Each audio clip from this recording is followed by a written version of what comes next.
Vamos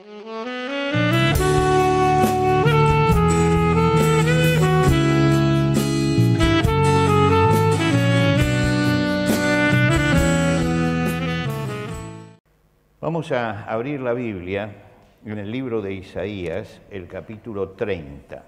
Capítulo 30. Como hace mucho que están sentados, vamos a leer de pie hoy.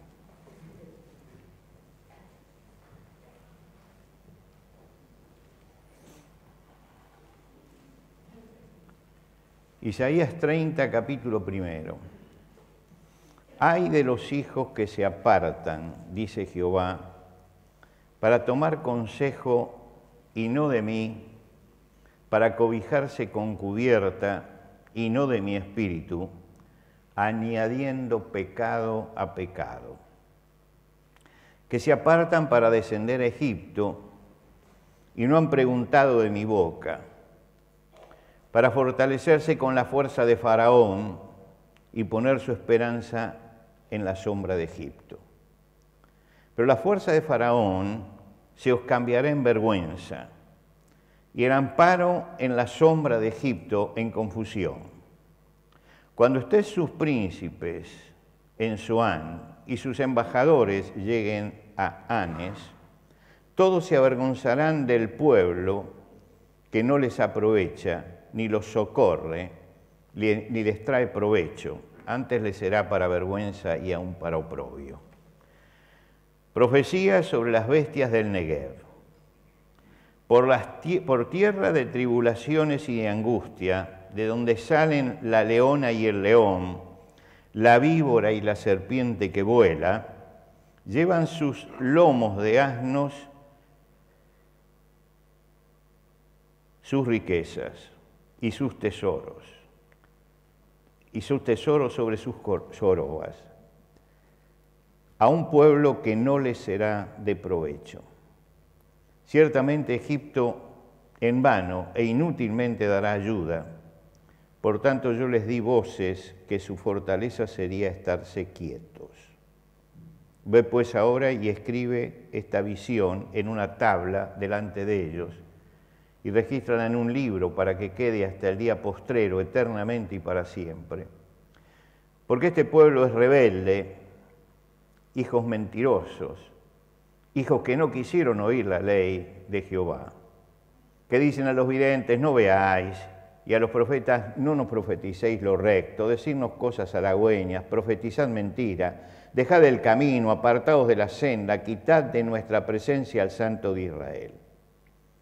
Por tanto, el Santo de Israel dice así, porque desechasteis estas palabras y confiasteis en violencia e iniquidad, y en ellos habéis apoyado. Por tanto, os será este pecado como grieta que amenaza ruina, extendiéndose en una pared elevada, cuya caída viene súbita y repentinamente, y se quebrará como se quiebra un vaso de alfarero, que sin misericordia lo hacen pedazos, tanto que entre los pedazos no se halla tiesto para traer fuego del hogar o para sacar agua del pozo. Porque así dijo Jehová el Señor, el Santo de Israel, en descanso y en reposo seréis salvos, en quietud y en confianza será vuestra fortaleza, y no quisisteis.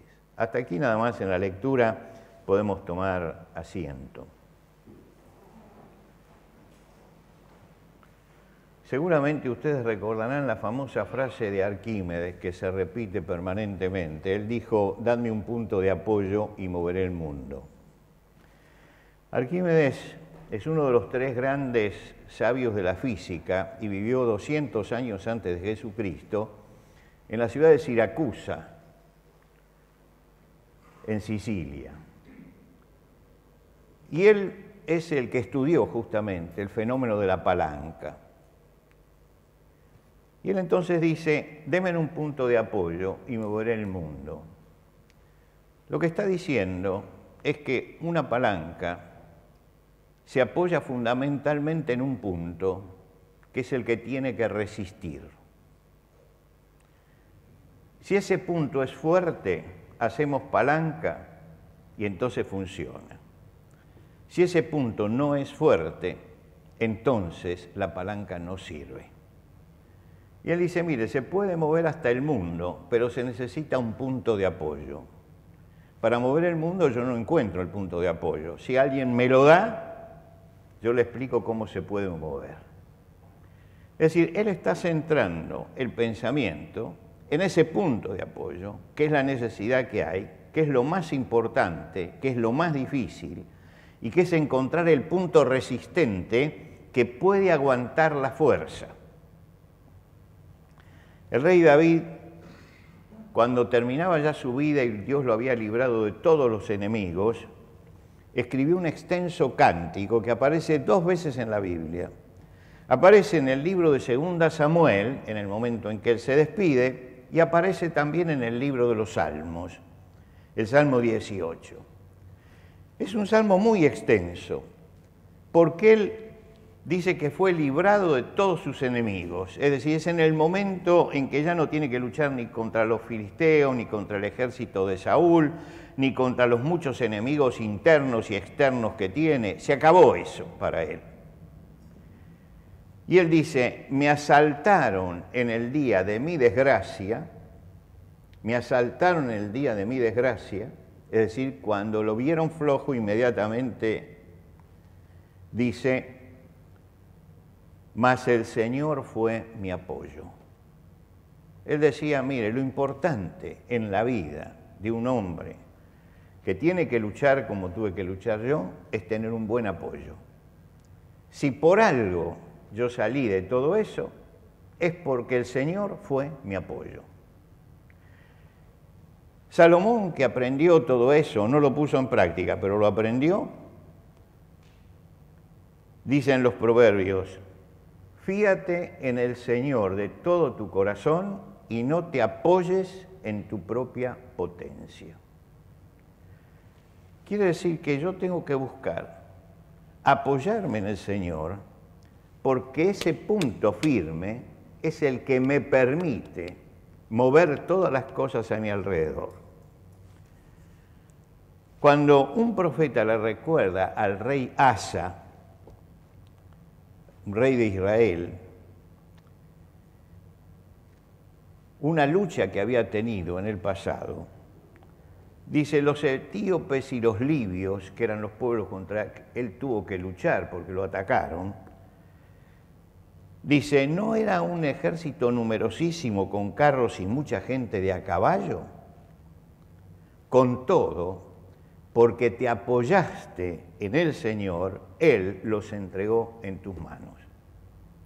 Todos coinciden en que una de las claves del triunfo en la vida cristiana es en quién uno está apoyado. ¿Quién es el apoyo? El pasaje que nosotros leímos tiene que ver con el rey Acaz. Isaías había comenzado a profetizar en tiempo de Usías, el rey que en la última etapa de su vida se llenó de soberbia. Había profetizado durante el tiempo de Jotam, que era el hijo de Usías, que fue regente y después gobernó solo cuando murió su padre. El domingo pasado hemos hablado justamente de lo que sucedió en tiempos de Jotam. Y el hijo de Jotam es Acaz. Tuvo que atravesar un momento difícil porque crecía el poder de Siria. Hasta el momento en que Siria no se movía, él se sintió seguro. Pero hay un momento en que Siria hace alianza con el reino del norte de Israel y él siente que lo van a atacar. En el capítulo 7 de Isaías se dice qué es lo que sintió él en ese momento. Él dice, se le estremeció el corazón, y el corazón de su pueblo como el de él, como se estremecen los árboles del monte a causa del viento. Es decir, se sintió realmente que se le movía todo. Entonces Dios lo mandó a Isaías y le dijo, dale 2 mensajes. El primer mensaje, guarda y repósate, no temas ni te turbes por esos 2 carbones de tizón que humean. Es decir, Dios le dice, esos dos tizones, que eran justamente los asirios y el reino del norte, son dos tizones que están quemando y humeando, pero no te asustes frente a eso. Y la segunda cosa que le dice es cómo tiene que actuar. Guárdate y repósate. Quiere decir, no hagas nada. No te turbes a causa de estos dos cabos de tizón que humean. No hagas nada.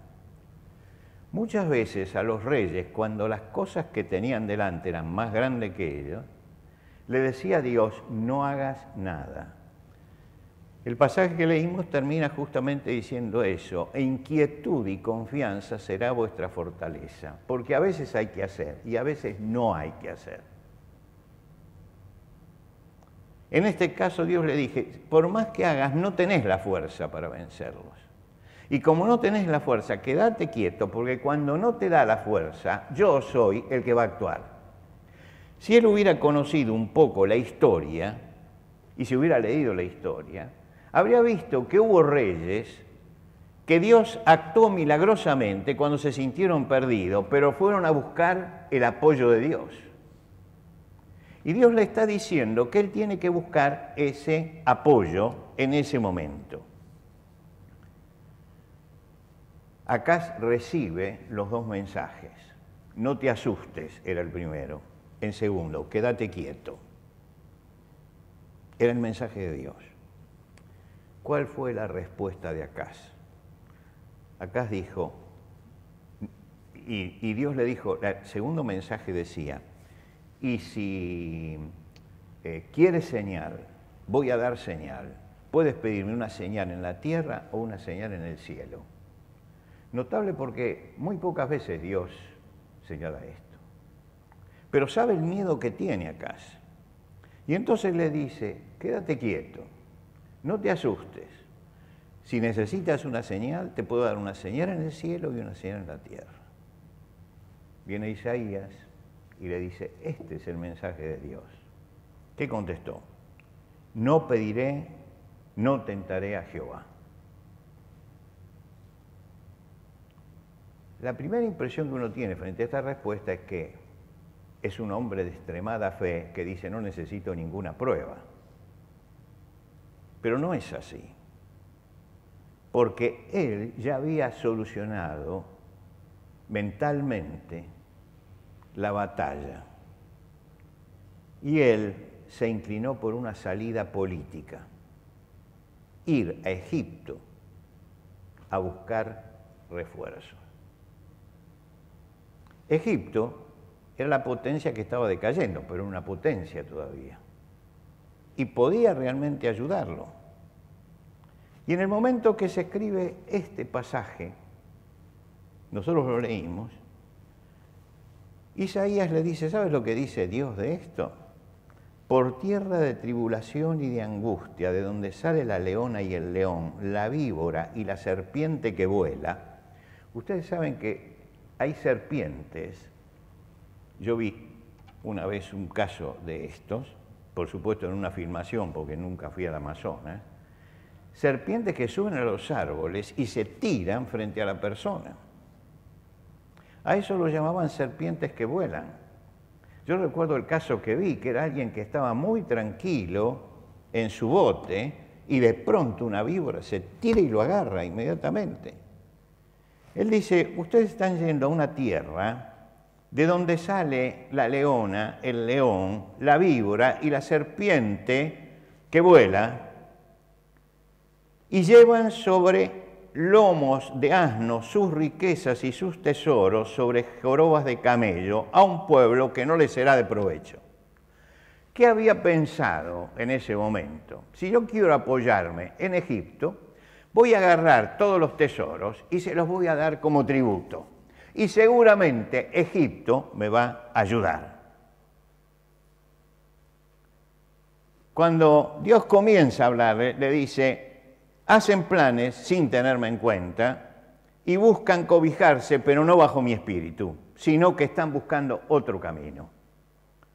Actuarán por su cuenta, van a actuar si le preguntáramos a Salomón, con su propia prudencia, no apoyándose en el Señor.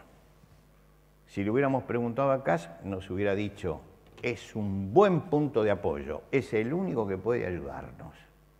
Políticamente le damos tesoros y entonces ellos nos van a ayudar a nosotros.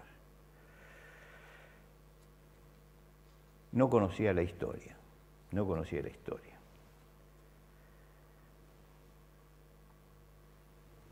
La respuesta de Dios es el silencio. No le dijo nada. Yo te dije lo que tenía que decir. Ahora no te voy a decir nada. ¿Se acuerdan ustedes el primer capítulo de Romanos? El capítulo de Romanos dice que los paganos, como no aprobaron tener en cuenta a Dios, Dios los entregó a una mente reprobada. Hagan lo que quieran. Y en este caso, Dios guardó silencio. Hacé lo que quieras. Pero tomó una segunda medida, que es la que nos beneficia a nosotros esta mañana. Le dijo a Isaías, escribe esta visión en una tabla delante de ellos y regístrala en un libro para que quede hasta el día postrero, eternamente y para siempre. Escribe esto, porque esto tiene que servirle a todos los que vienen después. Es decir, que Dios está escribiendo para nosotros, que lo estamos leyendo. Dios se encargó de poner un ejemplo para las sociedades futuras. A situación igual, igual resultado. Y esto, por eso, este pasaje hay que mirarlo con atención. Porque Dios le está diciendo a un pueblo que no encuentra su camino y que busca siempre por abajo, le está diciendo, me sacaron a mí y van a buscar en vano, no van a tener respuesta. ¿Por qué? En primer lugar, porque este pueblo está rechazando su historia, la historia de Israel. No quieren oír la ley del Señor. Cervantes, cuando escribe el Quijote, dice, es la historia el depósito de las acciones. Es decir, la historia guarda todo lo que pasó. Testigo de lo pasado. Ejemplo y aviso para el presente y advertencia de lo porvenir. Quiere decir, miren la historia, porque la historia les advierte lo que va a pasar. Cervantes conocía muy bien la Biblia, muy bien. Cualquiera que haya leído el Quijote se asombra de todas las citas bíblicas que hay allí. La conocía muy bien. Y él está poniendo en boca de su personaje esta palabra, que es una palabra llena de sabiduría. Cuidado, el pasado es advertencia de lo que va a venir, nos advierte. Si yo repito lo mismo, no voy a tener un resultado diferente, voy a tener el mismo resultado. Los patriarcas, historia, fueron a buscar pan a Egipto y terminaron esclavos por 400 años. Primer paso de la historia. Fueron a Egipto y 400 años estuvieron sirviendo a los egipcios, hasta que clamaron a Dios y después de 400 años volvieron a salir. Eso era Egipto. El pueblo todos los años celebraba la Pascua. En tiempos de Acaz también celebraban la Pascua. Cuando celebraban la Pascua tenían el cordero y todo lo demás, y tenían las hierbas amargas allí. Y las hierbas amargas que comían ritualmente ese día de Pascua les recordaba la amargura de los 400 años que habían pasado en Egipto. Dios le dijo, tengan presente esto. ¿Y por qué? Porque Dios les va a decir repetidamente, tened memoria de este día en el cual habéis salido de Egipto de casa de servidumbre. ¿Por qué? Porque este camino no lo tienen que volver a tomar. Si ustedes tienen un rey en algún momento, que no vaya a Egipto, que no aumente sus caballos, porque el Señor ha dicho, no volváis más por este camino. No volváis más por este camino. Lo repite varias veces, no vuelvan por ese camino, porque ese es el camino de la esclavitud. Ahora, en ese momento ellos le estaban mandando a Egipto todas las riquezas y estaban rechazando la ley de Dios. Y rechazaban interpretar además la realidad.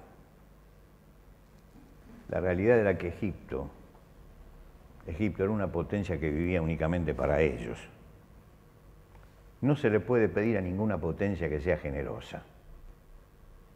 No se le puede pedir a nadie que sea generoso. Cada uno vive para sí. El hombre es egoísta. Las naciones son egoístas y viven para sí. No nos extrañemos. ¿Recuerdan ustedes que el domingo pasado yo mencionaba a un diplomático que decía que la diplomacia no tiene moral? Lo que quiere decir que puede pasar cualquier cosa. Cada uno defiende lo suyo y es todo negocio. Ellos estaban yendo a Egipto nuevamente. El apóstol Pablo, cuando le escribe a los Gálatas, les dice, si las cosas que destruí, las mismas vuelvo a edificar, transgresor me hago. Si las cosas que destruí, las vuelvo a edificar. El cristiano no puede estar mirando para atrás y volviendo a Egipto. Tiene que mirar para adelante y seguir para adelante. Porque si las cosas que hemos destruido volvemos para atrás para buscarlas, entonces somos transgresores. Ellos van voluntariamente al sometimiento y a la esclavitud, creyendo que caminan hacia la libertad. Creyendo que caminan hacia la libertad. Ellos creen que esto es la libertad. Y Dios les dice, miren que esto va a ser la esclavitud. Y es notable lo que pasa en ese momento. Cuando los hebreos salieron de Egipto, salieron por voluntad de Dios y después de 400 años y después de las 10 plagas, cuando salieron, en ese momento, dice que al salir los egipcios se querían sacar de encima, no aguantaban ya más todas las plagas, entonces dijeron que se vayan. Y ellos dijeron, ¿por qué no nos dan algunas cosas? Le dieron todos los tesoros de los egipcios, se lo dieron. Hasta tal punto que dice el libro de Éxodo, así despojaron a los egipcios. Quiere decir que tenían todo eso. Ahora ellos agarran los tesoros y los llevan de vuelta para allá. Fíjense la historia, ¿no? La historia. Que es una historia que no solamente es para las naciones, sino también para las personas, también para nosotros. Que muchas veces miramos para atrás porque creemos que la solución está atrás. Un día estaba conversando con una persona, un cristiano de años, muchos años, y muchos años de experiencia cristiana. Y tenía una, por si acaso, es de otro lugar que ustedes no conocen y la persona ya falleció, por eso lo cuento.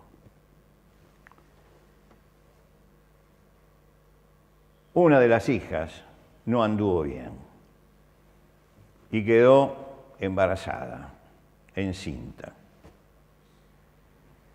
Entonces él se desesperó frente a esto. Me vino a ver, estuvimos charlando, yo le di 2 o 3 cosas y finalmente dice, bueno, dice la verdad que esto tiene una sola salida, que es el aborto. Y yo me quedé porque dije, ¿qué aprendió en todos esos años si cuando llega este momento da el paso para atrás?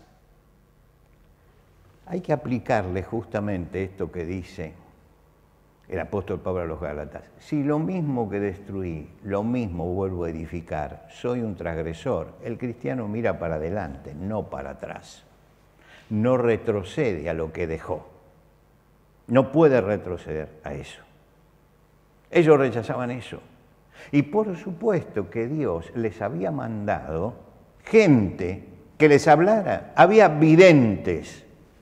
Los videntes eran los analistas de la realidad, que miraban y le decían, pero la historia dice esto, tengan cuidado por ese lado. Y ellos decían a los videntes, no vean, déjense de analizar el pasado, déjense de sacar conclusiones. Ahora es diferente, los tiempos cambian. ¿No escuchó usted alguna de esas frases? ¿Los tiempos cambian? Sí, los tiempos cambian, pero Dios no cambia nunca, ¿eh? Dios no cambia nunca. Los tiempos cambian. Y decían a los profetas, estos son los que traían ya el mensaje de Dios, directamente el mensaje de Dios, y le decían a los profetas, no profeticen. Y si van a abrir la boca, los videntes y los profetas, por favor, digan cosas positivas, no amarguen al pueblo, no le digan la verdad. No le digan la verdad. Esto es lo que quería el pueblo. El pueblo quería escuchar una musiquita que los tranquilizara y no quería ver la realidad.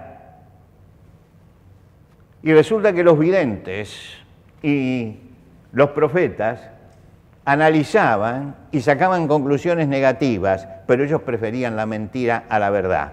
Quitarlo fuerte y dejémoslo suave. Dejémoslo suave. Entonces, cuando alguien analiza una realidad en contra de esto, entonces es un derrotista, es esto, es lo otro. ¿No será que es una persona que ha analizado la realidad en serio? Hay tres características que se marcan aquí, que uno tiene que tener en cuenta. En primer lugar, estas personas cortaban con el pasado, ignoraban voluntariamente su historia. Y nosotros, nos guste o no, tenemos una historia. Tenemos una historia personal y tenemos una historia como nación y tenemos una historia como pueblo y tenemos una historia como cultura. Todo esto lo tenemos. En segundo lugar, se negaban a interpretar la realidad sensatamente. Creen que el razonamiento de ellos es infalible. Son ciegos espirituales. Y en tercer lugar, escuchaban únicamente lo que querían escuchar. Lo otro no lo escuchaban.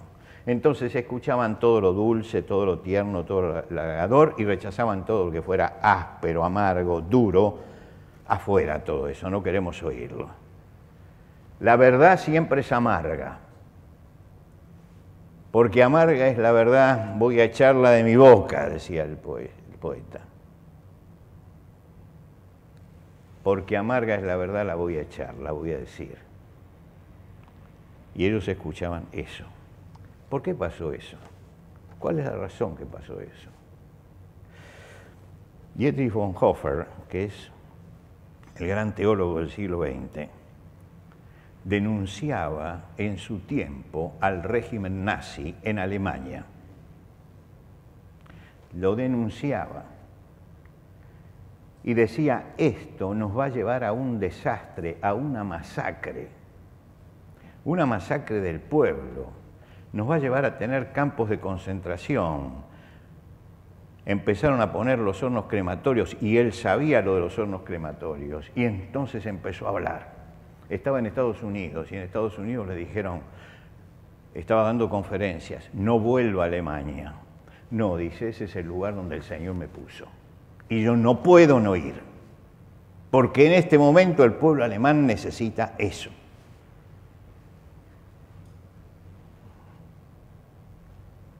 Hay una película justamente sobre la vida de Bonhoeffer, sobre su vida.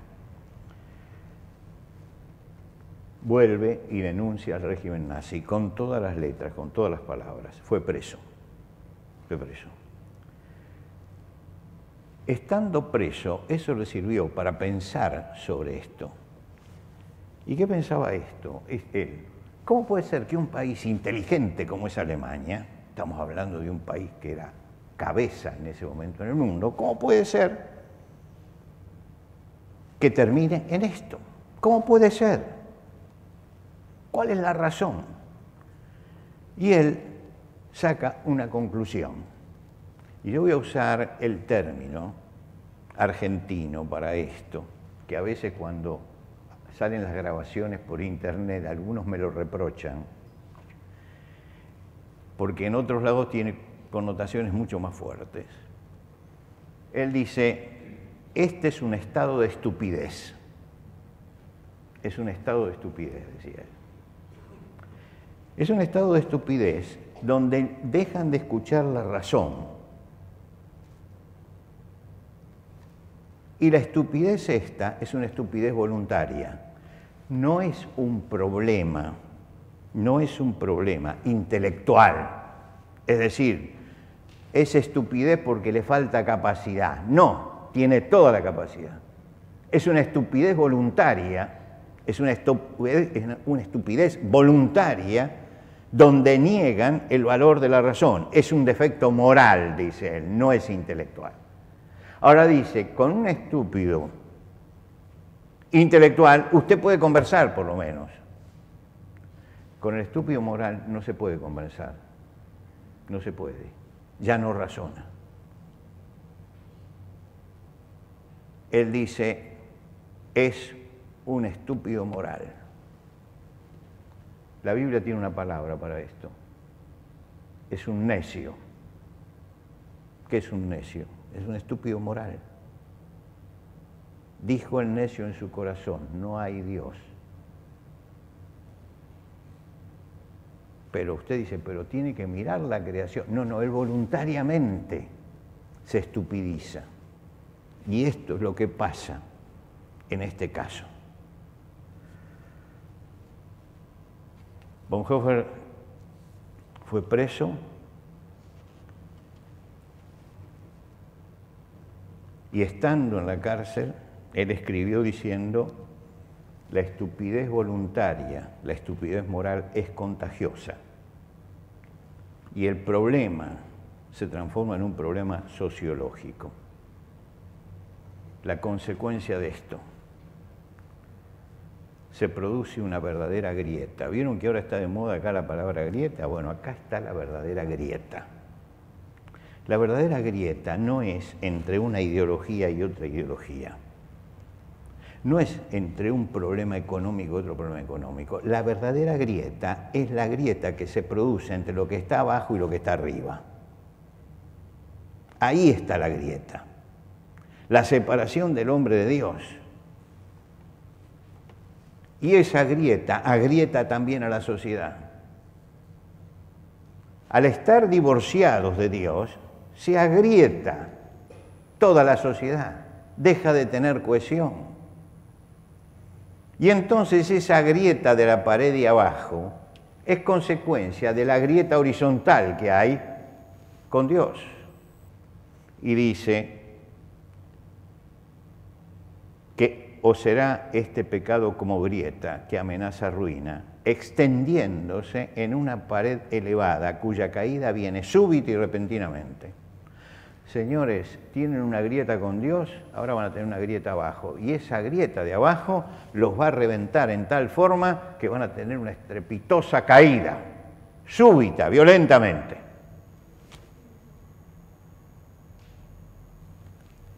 ¿A usted le molesta que yo diga esto? Eche al vidente, eche al profeta, eche la palabra de Dios y no escuchemos lo que Dios dice. Pero acá Dios está hablando.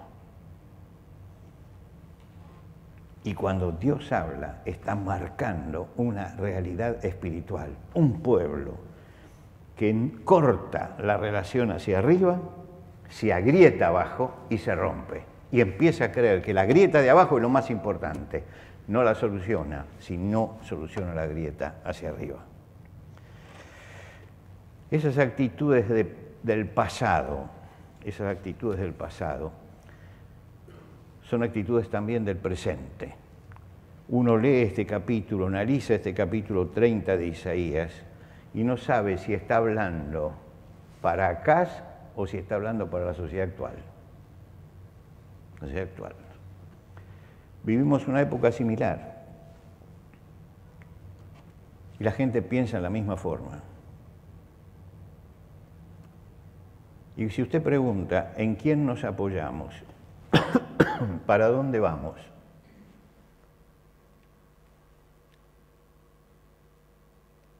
Usted va a tener todo tipo de respuesta, pero nunca se va a hablar de nos tenemos que apoyar en Dios en medio de todo esto. Ahora, si yo le pregunto a los creyentes, los que han entregado la vida a Cristo, ¿en quién nos apoyamos? Nosotros, ¿en quién nos apoyamos? ¿Para dónde vamos? Para nosotros, la pregunta. Yo le voy a dar la respuesta. Nosotros nos apoyamos en el Señor, ¿amén? Amén. No diga amén porque voy a tirar al amén por el suelo. No me molesta el amén, pero creo que a esto tenemos que tener cuidado de decir amén. ¿Para dónde vamos? Vamos para adelante. Permítame que le vuelva a hacer la pregunta. ¿Realmente nos apoyamos en el Señor? ¿Realmente nos apoyamos en el Señor? Piense, no diga amén, piense y llévese la pregunta. ¿Realmente vamos hacia adelante? Piense y llévese la pregunta. Podemos fácilmente asimilarnos a esta forma de pensar que tenía Acaz. Creer que el Evangelio puede ser light. Creer que el Evangelio puede ser light. Que tenemos un Dios perdonador que tolera todo pecado. No es así. No es así. El pecado siempre recibe castigo. Y el pecado siempre es la muerte. Tengamos en cuenta siempre esto, porque hoy se minimiza el tema del pecado y se exacerba el tema del amor de Dios, como si Dios fuera a pasar por alto el pecado de los hombres. Por el pecado de los hombres murió Cristo en la cruz y sufrió el Hijo de Dios allí en la cruz. Yo no puedo minimizar el pecado y decir, bueno, después de todo es una falta, toleremos esto, abramos la puerta y el corazón. No puedo abrir la puerta y el corazón al pecado, y mucho menos al cristiano pecador, mucho menos. ¿Por qué? Porque está construyendo lo que Dios dijo que hay que destruir. Tomemos en serio el tema del pecado. Los que vengan a Romanos, la primera parte del curso habla del pecado. Tenemos por lo menos allí 4 capítulos dando vueltas alrededor del tema del pecado. No minimicemos el tema del pecado. No eludamos el tema del pecado. El pecado sigue siendo pecado. El pecado no tiene perdón. Alguien tiene que pagar por el pecado. Tu pecado y mi pecado, como cristianos, tu pecado y mi pecado, fue pagado por Cristo en la cruz. Quiere decir que cuando yo escucho que el Señor dice tu pecado es perdonado, no es porque Dios agarró la goma y dijo borro todo esto, sino porque Él pagó. Hay un precio. Y si no entendemos que el pecado tiene el precio de la cruz, vamos a minimizar el pecado. Vamos a minimizarlo. Podemos transformarnos en un pueblo como el que describe Isaías, cuando Dios le dice a Isaías que transmita este mensaje. Está en el antepenúltimo capítulo, en el capítulo 64, Dios le dice, nadie hay quien invoque tu nombre, que se despierte para apoyarse en ti, por lo cual escondiste de nosotros tu rostro y nos dejaste marchitar en nuestras maldades. Isaías recibe la iluminación de Dios para escribir estas palabras, que eran el sentimiento que tenían los que realmente creían. Nadie hay que invoque tu nombre, que se despierte para apoyarse en ti, por lo cual escondiste de nosotros tu rostro y nos dejaste marchitar en poder de nuestras maldades. El cristiano tiene que aprender a resistir. Esta es una época de resistencia, resistencia frente a los embates de afuera. Tenemos que resistir. Yo estaba pensando esta semana en el caso del apóstol Pablo cuando fue a Filipos. Filipos es una ciudad pagana, tremendamente hostil. Una ciudad que ni bien levantó la cabeza, hizo un milagro, lo mandó a la cárcel. Ustedes recuerdan que estuvo en Filipos, estuvo en la cárcel. ¿Qué hizo él en esa ciudad? Evangelizó a una empresaria, Lidia de Tiatira, comerciante de alto vuelo. Liberó a una poseída, la muchacha que iba haciendo adivinación por la calle. Desbarató el negocio de los que la oprimían. Evangelizó al carcelero y confrontó a la justicia de la ciudad cuando lo quisieron soltar. Solo él, solo. Lo hizo él solo todo esto, solo.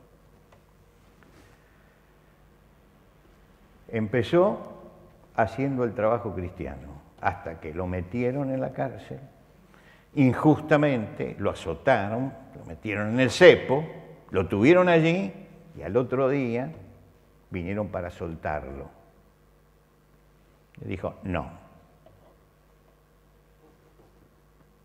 Los mismos que me acusaron tienen que venir acá. Un hombre que se puso de punta contra una sociedad que no aceptaba que hay un Dios. Dios nos deja una pregunta esta mañana y con esto termino, a través de Isaías. Si usted lo quiere buscar, está en el capítulo 50 la pregunta. ¿Quién hay entre vosotros que teme al Señor y oye la voz de su siervo? El que anda en tinieblas y carece de luz, confíe en el nombre del Señor y apóyese en su Dios. La pregunta es, ¿quién hay entre vosotros que teme a Jehová y oye la voz de su siervo? Estamos hablando del profeta, ¿no? Está diciendo, ¿quién hay que teme a Jehová y escucha lo que el profeta está diciendo? Y contesta, el que anda en tinieblas y carece de luz, confíe en el nombre del Señor y apóyese, el punto de apoyo, en Él. Apóyese.